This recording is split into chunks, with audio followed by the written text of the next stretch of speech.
Waalaikumsalam. Mak, Menurut. Mohon maaf mengganggu waktunya sebentar Pak. Nah, silakan.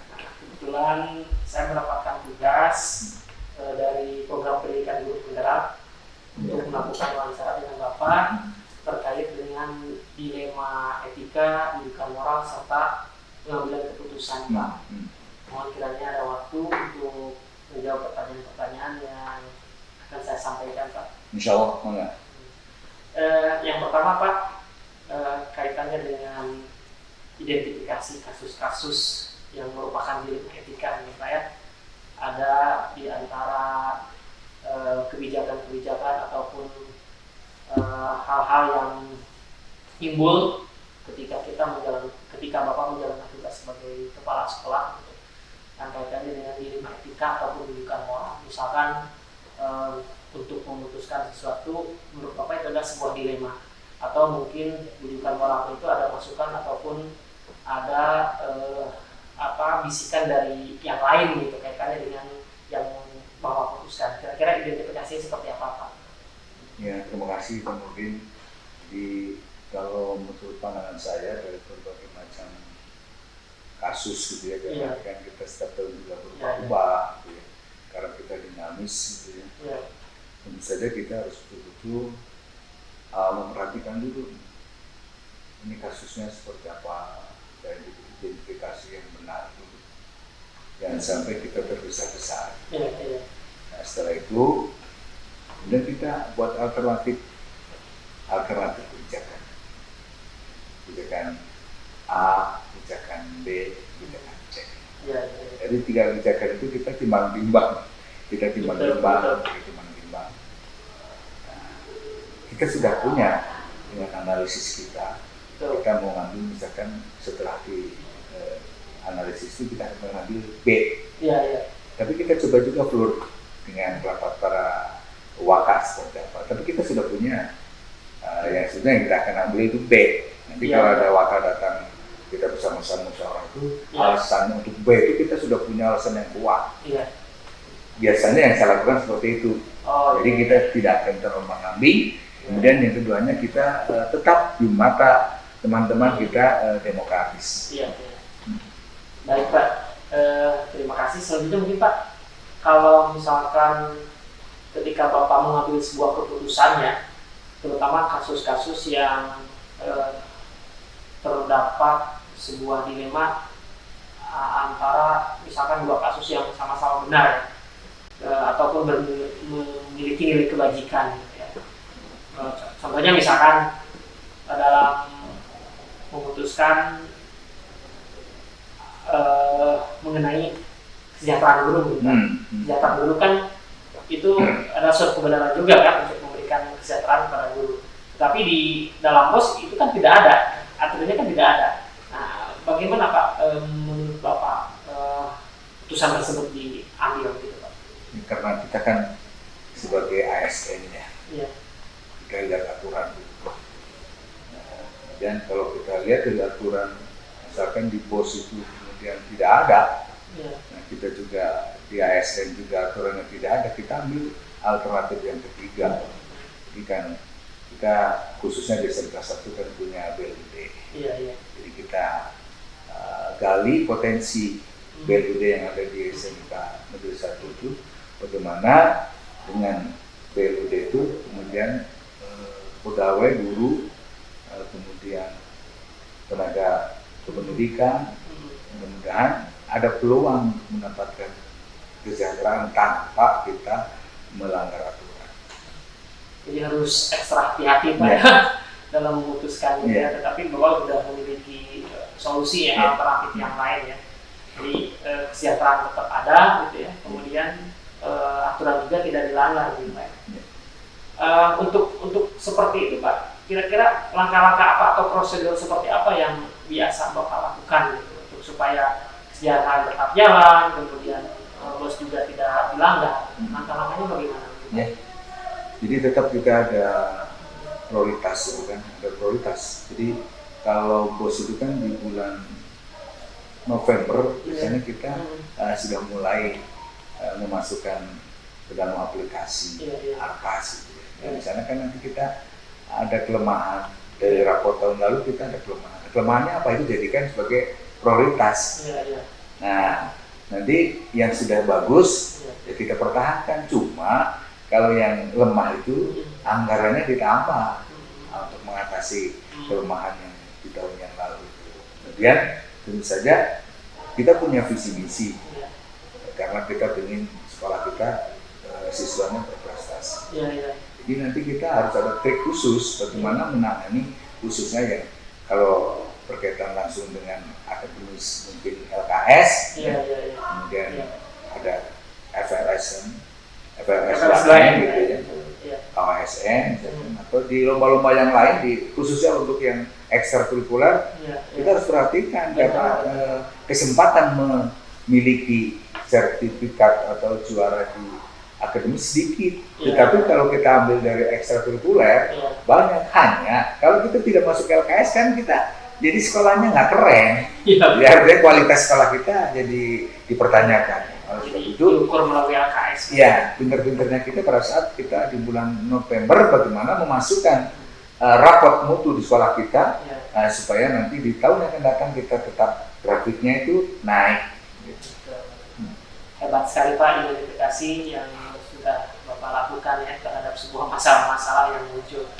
Kemudian Pak, hal apa saja Pak yang selama ini efektif ya, menurut Bapak dalam pengambilan sebuah keputusan, terutama pada kasus-kasus dilema etika seperti tadi yang paling efektif itu? Ya kita lihat dulu apakah tekanan seperti apa nih. Kan kita contoh nyata pada PPDB kan ada tekanan juga dari luar. Ya, kita tidak usah sebut siapa-siapa, ini ada tekanan dari luar. Baik tekanan itu yang berat, sedang dan ringan. Nah kita tetap kita harus bisa mensiasati, tetapi apa aturan jangan sampai dilanggar. Nanti ada peluang jalan yang kita masuk kepada kriteria, masuk pada aturan dengan tanpa melanggar aturan. Jadi aturan tetap kita jadikan sebagai acuan. Hanya bagaimana komunikasi kita dengan tadi yang menjadi tekanan bagi kita, komunikasinya kita jangan sampai meyakinkan. Itu yang salah kan, karena kan insya Allah Pak jangan, nanti Pak saya akan usahakan. Jadi tapi kita usahanya betul optimal. Hanya bahasa ke atas, bahasa keluar itu dengan bahasa yang sangat tidak menjadi patokan. Kita tetap usahanya semaksimal mungkin, tapi bahasanya insya Allah saya usahakan, mudah-mudahan apa yang kita harapkan terpenuhi. Jangan PHP Pak. Nah, itu kan bahaya itu. Nanti bisa-bisa jadi kita disalahkan. Sangat jelas sekali Pak ya, sangat terperinci sekali penjelasan dari Bapak. Kemudian Pak, hal apa saja yang selama ini dalam rangka Bapak mengambil sebuah keputusan gitu yang menjadi sebuah tantangan Pak ataupun dilema pada kasus-kasus yang Bapak hadapi gitu ya? Karena itu masalahnya apa gitu ya. Jadi kalau masalah kita terutama untuk akademis, saya kadang-kadang bisa lompat dari dalam artian secara kriteria aturan kita masuk, tetapi mungkin waktu yang berbeda. Jadi sebagai contoh begini, kalau kemudian di industri itu yang dibutuhkan adalah komunikasi bahasa asing dengan baik, tidak berarti sebuah tata bahasa diutamakan. Kalau saya mengambilnya lebih baik kita ucapkan atau kita pelajari secara lisan dengan baik, berkomunikasi bercakap-cakap, nanti prosedur untuk bisa mendapatkan nilai yang baik itu melalui drilling. Kalau saya lebih seksama. Yang penting dia mendapatkan TOEIC tinggi. Kalau misalkan dia harus butuhnya TOEFL-nya juga tinggi, tapi secara komunikasi percakapan bisa lebih baik. Itu kan aturan yang menurut orang lain dianggapnya ganjil gitu. Tidak lazim. Nah, kalau misalkan kita belajar matematika sama. Kenapa anak-anak sulit? Karena gurunya juga menganggap bahwa itu pelajaran sulit. Tapi kalau dibalik, pelajaran ini pelajaran yang mudah. Bagaimana cara menyampaikannya supaya anak itu senang. Fisika sekarang. Ya kalau misalkan fisika contohnya, contoh yang kebetulan di ruangan tidak ada, kan sulit diterima itu. Tapi misalkan kalau misalkan berkaitan dengan gravitasi, kita ambil saya contoh ini dari sebuah HP jatuh, ini kan sudah nyata. Nanti dipelajari juga gampang, juga apalagi sekarang ada animasi kan. Jadi kan tidak seperti dulu. Oh sekarang kita nggak ada alat di ruangan, bagaimana menyampaikan dengan baik. Nah berarti kita harus melalui animasi. Oh ternyata kita harus keluar dari kelas. Kenapa tidak kita keluar di halaman gitu misalkan dan lain sebagainya lah. Bagus sekali Pak ya, solusi dari tantangan yang mungkin Bapak temukan ya, terutama analoginya tadi. Kemudian Pak, pertanyaan selanjutnya Pak, apakah Bapak memiliki jadwal tertentu Pak dalam sebuah penyelesaian kasus dilema etika ataupun bujukan moral ya? Apakah Bapak memiliki jadwalnya atau mungkin bisa diselesaikan di tempat atau memiliki jadwal khusus gitu ya, ataupun bentuk khusus ya berupa prosedur ataupun apa yang Bapak jalankan gitu. Kalau kaitannya dengan pengambilan keputusan tadi karena butuhkan moral dan lain sebagainya itu kan kasuistis dan tidak bisa dijadwalkan. Tentu saja kita adalah menghadapi hal-hal yang sifatnya tak terduga, insidentil. Datangnya itu tidak tahu kapan datangnya kayak gitu. Tapi kita harus cerdik, harus bisa kepada yang bersangkutan, tidak merasa diremehkan, tidak merasa tidak ditanggapi gitu ya. Tapi kita jangan sampai merugikan diri sendiri gitu. Jangan sampai merugikan diri sendiri, jangan sampai merugikan lembaga, jangan sampai merugikan sekolah. Jadi bagaimana cara mengatasi? Tidak ada masalah yang tidak bisa diselesaikan. Intinya ke depan harus berkomunikasilah dengan baik. Iya. Jadi tidak ada jadwal khusus ya? Tidak ada. Kalau saya adalah insidentil. Kapan datangnya itu masalah itu. Datangnya ketika itu misalkan bisa diselesaikan di tempat ya alhamdulillah bisa selesai ya. Iya. Kalau misalkan harus dimusyawarahkan, dengan para wakil kepala sekolah. Betul Pak. Kemudian Pak, adakah seseorang Pak ataupun pihak lain ya atau faktor-faktor yang selama ini mempermudah atau membantu Bapak dalam pengambilan keputusan Pak? Banyak. Ya artinya kalau saya dalam mengambil keputusan itu pandangan kita harus jangan satu sudut. Iya. Jadi dipandang saya sebagai kepala sekolah, pandangan saya sebagai teman. Iya. Ya, kemudian saya juga melihat kenyataan di lapangan. Iya. Apalagi kalau kasus itu kemudian dibumbui sama teman-teman, katakanlah kalau teman-teman guru yang ngebumbui gitu ya jangan dulu kita rasakan apa yang dirasakan oleh kita, kemudian lihat apa yang kita lihat. Iya. Nah jadi nanti membuat suatu keputusan itu, kan keputusan itu sebetulnya apa sih?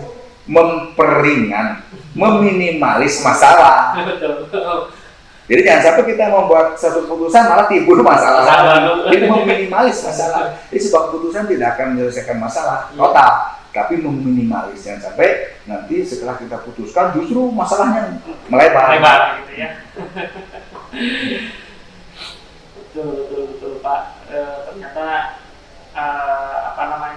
banyak sekali ya faktor-faktor yang mendukung terhadap Bapak dalam rangka pengambil keputusan. Pertanyaan terakhir Pak, dari semua hal yang telah Bapak sampaikan tadi, kira-kira menurut Bapak pembelajaran apa yang Bapak petik ya terkait pengalaman Bapak dalam hal pengambilan keputusan Pak? Sekali lagi, ada pepatah dalam bahasa Sunda itu. Jadi, sing benang laukna, sing heran cairna. Itu kalau terjemahkan dalam sebuah buku besar, itu adalah merupakan manajemen baik SDM maupun manajemen pendidikan, ya, manajemen rumah sakit. Itu intinya satu. Jadi masalah itu bisa diselesaikan tentu saja dengan membuat satu alternatif keputusan, alternatif kebijakan, kemudian dikaji alternatif itu sebelum diputuskan. Nah ternyata nanti ke depan tuh ini kayaknya sulit, ini kayaknya berisiko. Nah itu baru kita rapatkan. Apa maksudnya untuk menimbang dari pendapat pembantu kita, khususnya para wakil kepala sekolah, supaya ikut berpikir dan meringankan kita. Oh, ternyata sebetulnya, nah setelah mendapatkan masukan-masukan dari wakil kepala sekolah, ya mendukung satu keputusan yang sebetulnya saya sudah yakin keputusannya di situ, tapi kita butuh butuh dukungan. Artinya setelah dianalisis dan oh ternyata benar dari teman-teman wakil kepala sekolah juga ke situ. Ya. Dan kuncinya satu adalah sekali lagi komunikasi. Betul.